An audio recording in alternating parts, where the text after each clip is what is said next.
Good day, I'm Theodore Henry, and this is your Jis News for Monday, August 21.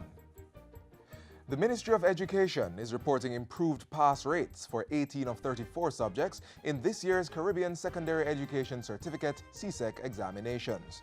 Portfolio Minister Senator Ruel Reid gave the results at a press briefing on Friday.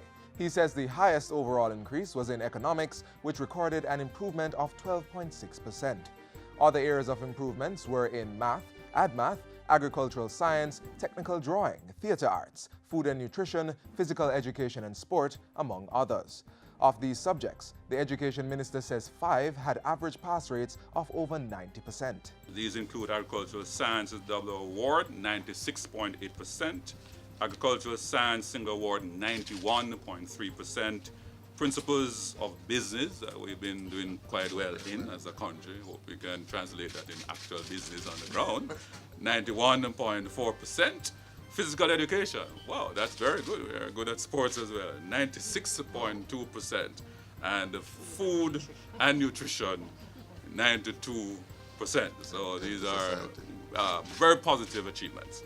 At the same time, however, English B, English language, and biology showed declined results compared with the previous year. Overall, the Education Minister says that of the 33,799 students from public schools who wrote the examinations, 22,566 attained grades 1 to 3 passes. Prime Minister Andrew Holness is reassuring the business community that government will continue to create a stable fiscal policy environment which supports investments. Asserting that interest rates are low and there is increased business and consumer confidence, Mr. Holness says Jamaica is ripe for investment. We now have what I like to think of as a bipartisan policy consensus on economic policy, particularly on fiscal policy. And that's very important for investors. We are developing a policy for growth, for economic growth. And that involves, of course, how do we make government more efficient to serve you?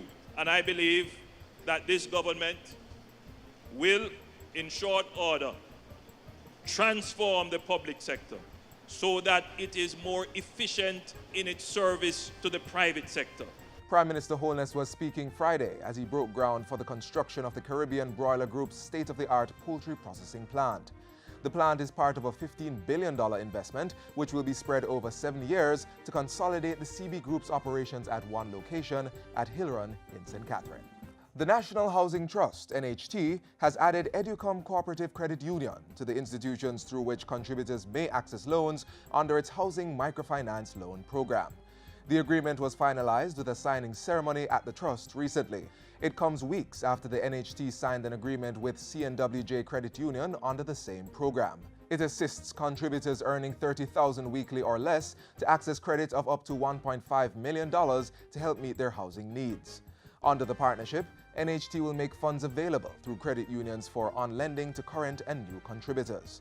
Contributors will be able to borrow a maximum of $850,000 at any one point, up to $1.5 million, to repair or improve their existing homes or assist in building their own homes. The loans will be offered with a tenure of up to 5 years at interest rates of 6% for secured loans and 9% for unsecured loans. Government has begun wage and benefits negotiations with teachers for the 2017-2019 contract period. Finance and Public Service State Minister Rudyard Spencer met on Friday with the Jamaica Teachers Association, the negotiating body for the island's 20,000 registered teachers. While highlighting the importance of teachers as the pillar of socialization and academic training, Minister Spencer is urging teachers to work with the government towards a mutually satisfactory position on the areas to be addressed. He says the goal is to have the discussions wrapped up as soon as possible. Meanwhile, negotiation with the Police Federation is set to begin on August 28. And finally, Health Minister Dr. Christopher Tufton has asked the Western Regional Health Authority to take appropriate action under the ministry's HR and Industrial Relations guidelines to address breaches regarding construction work on an occupied pediatric ward recently. This is in response to a report of what led to the incident at the Savannah Lamar Hospital.